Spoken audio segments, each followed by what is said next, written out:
So another Python daily quiz, and what is the output of the following Python code?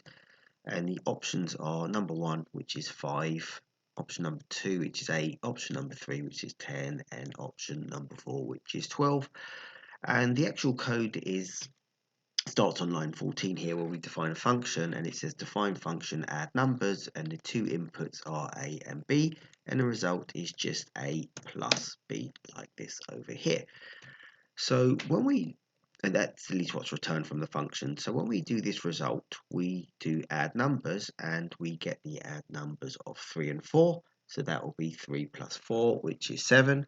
And then we've got also the result of add numbers 1 plus 2. So that should be 3. So our result should look something like this. Result should look like the add numbers 3 and 4, which should give us a 7 over here.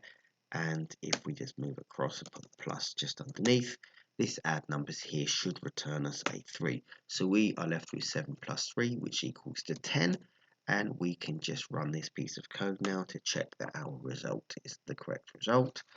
And indeed, we get 10 as an answer. So that's basically it. If you like the video, click the thumbs up and the like button, and also follow. Thank you very much for watching.